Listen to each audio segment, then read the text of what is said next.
Hey, what's up you guys? Welcome back to Filled by Zeb. If you've clicked on this video, then you know what we're doing today. I'm just gonna make the thumbnail for this video because I love being meta. Alright, let's start. So the first thing I did was just right before starting to film this, was just pose for the camera, because one thing I've noticed is that popular videos on YouTube, the ones that get lots of clicks, just have a little reaction person in the corner. If you've seen David Dobrik's videos, he's gone so far as to just use the same 3 faces for all his videos. And I didn't actually notice that for like a year of watching his videos.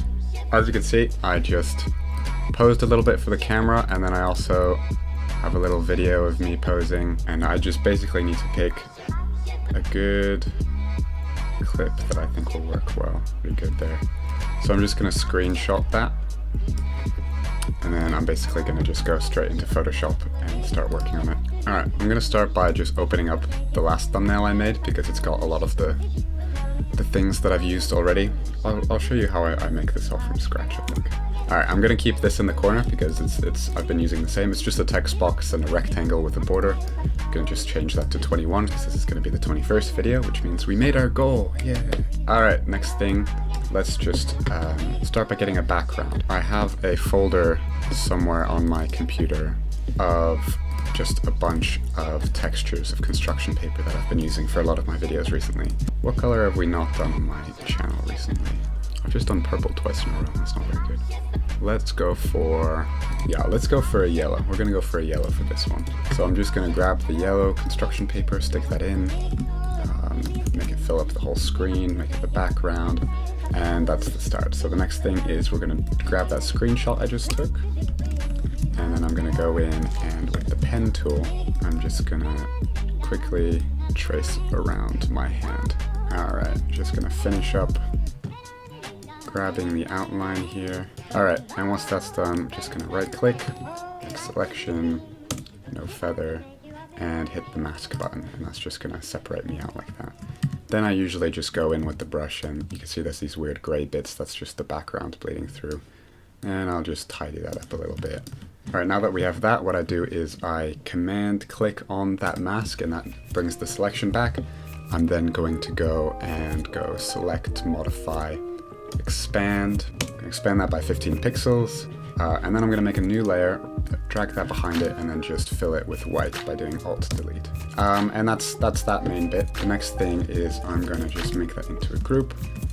I think I'm going to move the VEDs to the other side here, and then I think I'm going to do something pretty meta and have the thumbnail itself in the corner here. But first I'm going to add the little effect lines, which is just going to be a new layer here, and I'm just going to draw some little lines here, because apparently that makes the thumbnail much more appealing.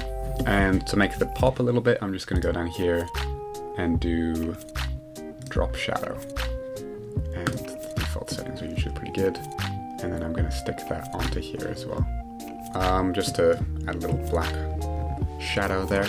So the next step, once that's all saved, is I'll use this Analog Effects Pro plugin.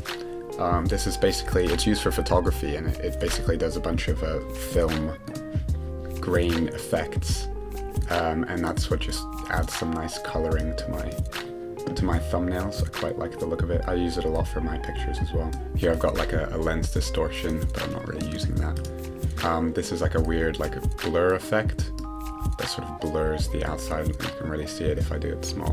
And then just a vignette. And I'm actually going to save this as a new custom. I'm just going to call it temporary, because I'm going to use the same one again. Because what I'm going to do is I'm actually going to take that thumbnail that I just made, shrink it down, and then stick it right here, because I'm going to be pointing at it. Then I'm going to do something similar. I'm going to grab that, select, modify, expand, give it a sort of, give it a black border there. Just gonna stick an arrow here, and then let's just put the word meta here. And then something I did recently was just make that pop by adding like a little background to it. And I'm gonna do something similar with the masking. I'm just gonna grab that, mask that, And let's just drop shadows on everything as well. Boom. Lovely. Yeah, nice and meta, look at that. But I'm gonna actually do that a few more times, I think. So I'm gonna do the same thing again. I'm just gonna apply the same filter that I just saved. I've done stuff like this where the picture is like infinitely inside itself. Did that for part of my photography project back at school. I think it's quite like a fun little effect. Because like what we're gonna do here is shrink this down, rotate it a little bit, try to get it into the same place as this one. And there. Delete this. And let's do it one more time. Basically, if you keep replacing the thing that's like containing the infinite distortion thing, you get the nice effect. Take it, I'm gonna scale it, stick that in the corner there, rotate there, and scale it down. Is that enough times? I think that's enough times. No, let's do it one more time. We'll do it one more time. That is the final thumbnail. I think that's pretty good. It took about 10 minutes. I've been trying this sort of theme for a little while now, and I think it looks quite good with the colors and the popping and the bits of text and stuff. I think I'm going to keep using this. I've always struggled with thumbnails. It's always taken me so long to make thumbnails that I'm happy with. But I think this style could work pretty well. I might try this style for a little while and see how it goes. Yeah, if anyone has any tips for me on how to make a good thumbnail, please let me know, because I'm always trying to think of new ways to make videos more interesting to click. Besides that, thank you very much for watching this dumb little video, and I'll see you again tomorrow.